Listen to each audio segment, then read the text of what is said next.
really freaking good. And already upset the entire internet with the Walmart flour.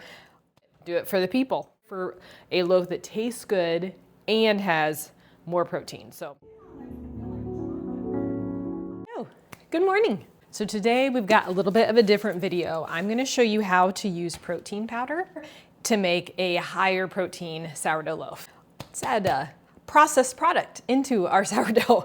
But for real, this is actually really a cool thing that you can do if having more protein in your diet is something you struggle with. This is a really cool product. It's a multi-purpose protein powder, so it means it's unflavored, but you can also do this with sweet protein powder to make like an apple pie inclusion. So today we're gonna do jalapeno cheddar, and we're gonna use pescience multi-purpose protein powder. Really cool thing about this as well is when pescience came out with this, I was asked to make a recipe. And so you'll see my picture is actually on the back, which is really cool. And the craziest thing is this was like years ago. This was years before I'd ever heard of sourdough, ever made anything sourdough. And I actually made a recipe for this protein powder, and it was a no-knead Dutch oven bread. So it was essentially like a yeast bread made with protein powder. So now we are just doing the sourdough version, which of course is going to be even better and more exciting. Some things to know when you're adding something like protein powder. It's going to take a lot longer to proof. The process, anytime you add, like you'll probably have already noticed this if you've added sugar or other things to like an enriched recipe, then it tends to take longer than if it is just your basic salt, flour, and water and starter. I'll go over some of those things as we are going, but I'm also going to use my mixer today. One, just because I don't really want to mix it by hand too badly. And I've also had a lot of people asking to show how I would mix sourdough with my mixer. So granted, with the protein powder, it's going to be like a little bit different. This is going to make it considerably more sticky. So if you are new to sourdough and you're not adept to handling sticky dough and you're really struggling anyway, probably wouldn't recommend going straight to like adding protein powder, adding inclusions, doing all those things. Like just kind of master the basics and get comfortable with it, and then like all bets are off, and then have fun, do all the things. We're gonna start with 250 grams of water. I'm actually just gonna add everything into my mixer all at one time. So that is kind of the beauty of using the mixer. Also, I rehydrated my dehydrated starter. You might have seen a video I posted before where I was showing how to rehydrate it, the steps to do it so that you can have really awesome bread in 5 days. And so I fed this starter at 6:30 this morning, and I put it in my proofing box at like 82 degrees. And at 11, it's about 11 o'clock right now, it had already peaked and fallen. Like I went in there I looked at it a little while ago and it wasn't, like I could tell it was still growing, but then I just looked at it and I was like, oh my gosh. So she's a little bit past peak, but we're gonna use her anyway. Because we're only doing one loaf, it's the blades of this mixer won't go all the way to the bottom. It's not quite enough. So it does have this little extra attachment. I don't typically use my mixer unless I am making 2, 3, 4 loaves, just because it really is kind of a pain to clean, but I thought it would be good just to kind of show that process. We're gonna add everything in here at once. We're gonna do 250 grams of water, and I'll make sure to leave like the full recipe details in the description. 80 grams of starter. We've got just a little bit more, but that is okay. And then I do typically like to mix my starter with my water just first to get that broken down a little bit. So we're just gonna incorporate the starter and the water together.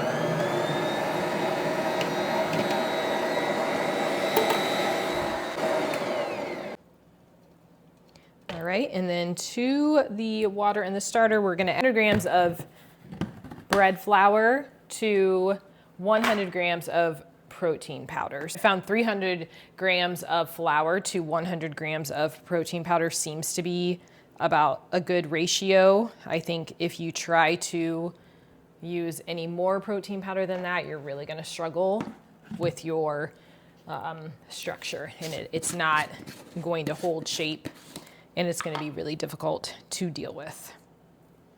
All right, so 100 grams of the protein powder, a little story time for those of you that may not know. I actually am a personal trainer. I started making videos on Instagram 7 years ago or so, and I was making a lot of macro-friendly recipes. And so for something to be macro-friendly, it's basically high protein, lower calorie. I loved it. That's basically what I did. I also train, I'm a personal trainer, so I train clients virtually and in person. And I would say a lot of the recipes that I made that were low calorie, high protein, all had dairy. So the majority of the base of those would be Greek yogurt, cottage cheese, protein powder, low fat dairy. And then I started getting like unbelievable stomach pain. I'll go into detail. No one needs to know all of that, but come to find out, I am horribly lactose intolerant. And so I feel like along the way, there were signs, like when I was developing like some of these recipes, I felt like there were days where like everything I ate had protein powder in it and my stomach would hurt so bad. But I knew like I could have some, but not too much. But it just got to the point where I can have zero now. So I kind of felt like I lost my identity a little bit because that's what I was known for, were these recipes. And I'm also not big into wasting food. And so when I make something, I like to make things that I eat or my family eats. And so I couldn't keep doing these recipes that no one was eating. And so, and it's really hard to make those kind of recipes without Greek yogurt, cottage cheese, or protein powder. Luckily, around that time, I had, discovered sourdough. And so it kind of gave me another outlet for doing what I love, which was baking, making things from scratch. Like I've always loved that part. And so it gave me another way to do that. I still have a love for PE science because I do think if your body can tolerate protein, if you like to use it for convenience, like by far it's the best tasting protein that you're ever gonna find out there. And I really stand by the company, they're third party tested, all of that. It's just great. But it's just crazy to think of the things I used to make that I could never eat now. But now I've got everything in here. I've got my flour, my starter, my salt, protein powder, that's all we need. And so we're gonna mix. And the thing with using the mixer, what I have found is that I can't mix it to the point of like not doing coil folds or not doing stretch and folds. I find it works best when I mix it until it's relatively well combined, but I'm still gonna have to transfer it to another bowl and do the coil fold process just like we would if we were hand mixing.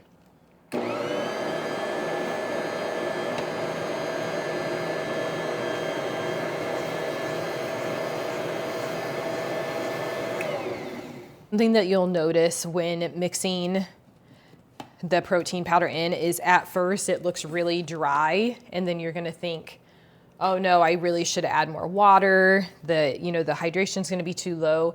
And what you'll notice is that it just takes a little bit more time for the protein powder to absorb the water. And then all of a sudden you'll go from like where it looked really, really dry to where it looks really, really runny. So I beg you, if you're mixing this by hand, just take the time and don't add any more water. You will be regretting it massively. I'm just gonna remove everything here and get it transferred to my regular bowl.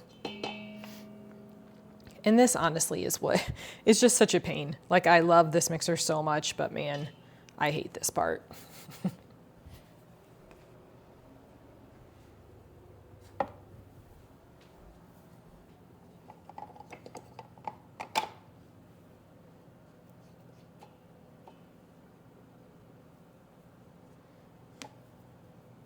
You'll have to let me know too if this is interesting, if this is something you would like to see more of on this channel, is more like protein recipes, because there's really so much that you can do. And if it's something that you guys want to see, then I am happy to share. So basically this is just gonna feel like the stickiest sourdough you've ever had to deal with, but just be patient and it's all gonna work out, I promise. Okay, so I'm gonna just cover this, and then I am gonna put it in the proofing box today just for time's sake. So I'm gonna put it in there about 79 degrees, and then in 30 minutes, I'll come back and we'll do some coil folds. So it's been about 30 minutes, and we're gonna do our first coil fold. So this dough is going to be extremely sticky. So I'm gonna go in first with my bowl scraper, and I'm gonna kind of keep it wet, and I'm just trying to loosen this kind of from the edges. And then I'm gonna get my hands wet. And what I'm gonna do, this is gonna be a little bit different than what I would normally do, is the first thing I'm gonna do is just start trying to pull and knead it against the bowl.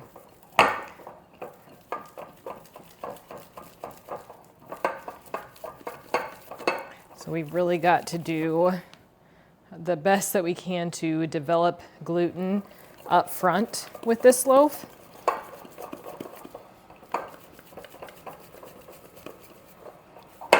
So you can be a little bit more aggressive with your hand mixing initially.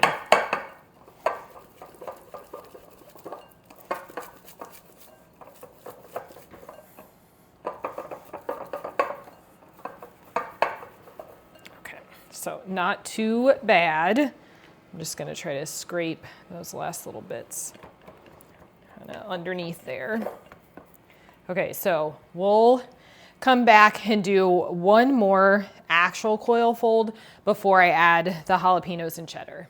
First time we were just doing some hand kneading just to get a little bit extra gluten development up front. So now I'm gonna just go in and start my coil folds. And basically I'm just trying to kind of create a ball, like we're just folding everything up underneath itself. And it's definitely gonna be more sticky, but you're just kind of using that gravity, help that dough stretch. And then I'm gonna turn it.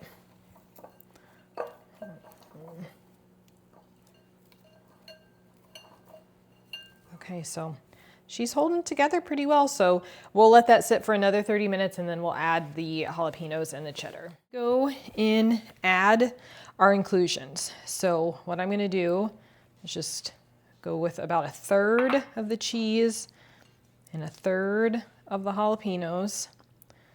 And then we're gonna do a traditional like stretch and fold. So I'm gonna pull, and kind of the goal is getting all of that kind of on the inside. Okay, then we're gonna make some space to add our next layer. Okay. I'm just gonna repeat the same process with the second batch of jalapeños. And you can kind of push it in there so it kind of sticks. And then I'm gonna lift up, stretch.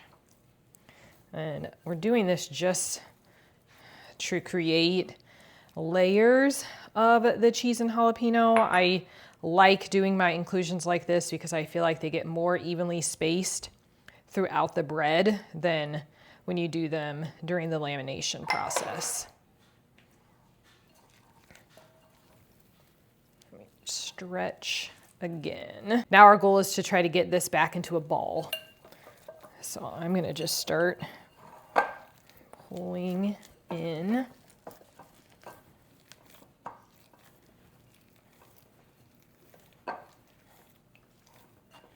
Just trying to keep all of those inclusions just tucked nicely inside there.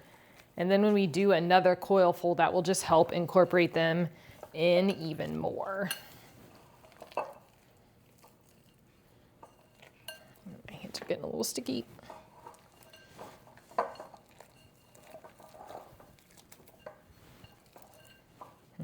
Then you can see we've got a little bit of rip there, so I am just gonna stop. I'm gonna do our last set of coil folds, and we are just gonna try to be gentle since we've already got some tears in the dough.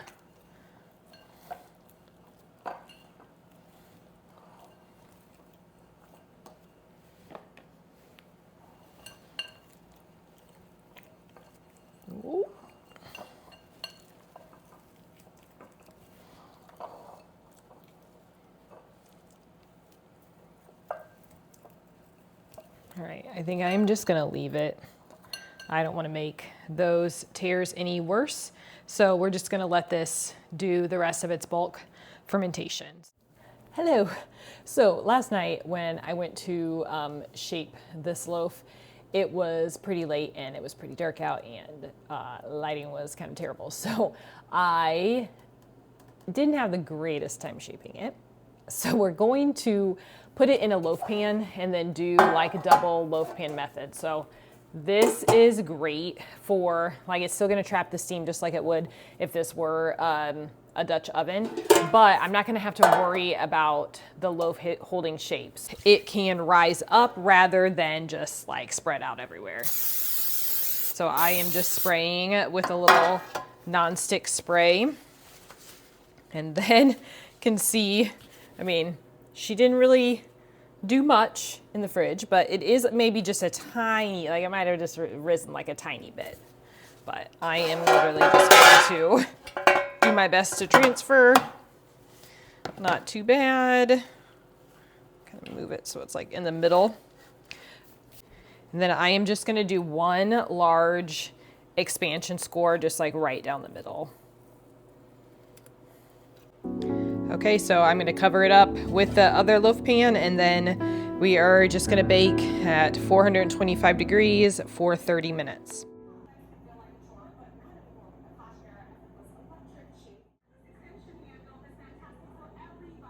Okay, the best part, time to cut it. I actually feel like it turned out pretty good. I mean, it is for sure not as big and doesn't have like as much of an oven spring as it would if it was just a regular loaf, but I wouldn't expect it to. I mean, it looks, I guess, probably exactly how I would expect. I think it worked really well doing the double loaf pan method. I like that anytime I'm working with dough, and for some reason I feel like it's just gonna like spread out or not hold its shape. I took about 5 of these digestive enzymes because, like I said before, I'm super lactose intolerant, but I do really, really want to try this. So I'll do it for the people. So let's cut into it and see how it looks. And as always, I did let this cool for at least 2 hours, but okay, let's see. She looks pretty good. She's a little dense, but overall, not too bad. Just get a slice. It's super easy to cut, which I love, because sometimes that can be just the hard part about sourdough. So what I would assume before I taste this is that it's going to probably just be a little bit drier in texture than typical sourdough. So if you've never used protein powder in baking, 2 things that you have to take in consideration is, 1, things are gonna burn faster. So I only baked this with the lid off like for about 5 minutes, where typically I would cook it for another 15 with the lid off. And then the other thing is it will dry out your recipes. So that's why you can't add so much protein powder in. You really have to balance that out, or else you're gonna end up with just like a super dry, crumbly, just not good loaf. And that is not what we're here for. We are here for a loaf that tastes good and has more protein. So let's try it. Well, I haven't got to eat a jalapeno cheddar loaf in a really long time. I don't care that it has protein. It's so good. It is really, really, really good. Like it's not dry at all. Like it's not near as dry as what I was expecting. Like it's super soft. It's still even moist. I mean, I can definitely tell where the cheese is, like perfect amount of spice with the jalapenos. Like this is really good. And I really hope that you won't be a protein hater and you'll try it. No, if you're like me, this is for sure not sponsored by any means, but these dairy enzymes do help. Like when I go on vacation, my favorite thing about traveling is literally eating. Like I just want to eat all the food. That was probably like the saddest thing when I started to realize that I couldn't have dairy anymore is just like going on a trip and enjoying. I want to try all of the different cultures and all the different food. And so this has helped a lot. Like last year we went to London in the UK and I took so many, but I was able to eat the majority of things. I just don't want to live my life doing that every single day. So when I'm at home, I just choose to avoid it. It's easier. My husband and I are getting ready to go to Kauai in Hawaii. So I'm so excited because poke is like my absolute favorite thing and I plan on eating it every single day. I don't know if that's like anything that people want to see at all. Like, would you want to see videos of that, like of travels? I know that has nothing to do with sourdough or any of these things, but it's part of my life and I would enjoy sharing it. I hope that you had fun watching this video. I hope it's something a little bit different, maybe opened your eyes to trying some new things. Hopefully people don't get too mad about it. I'm super excited about how it turned out. So I hope that you will try it and let me know if you're on Instagram, tag me. I love all the comments. I love hearing from you. Please, please, please like and subscribe. Anyway, this was super fun. Have a good day and thanks for watching. I'll see you next time.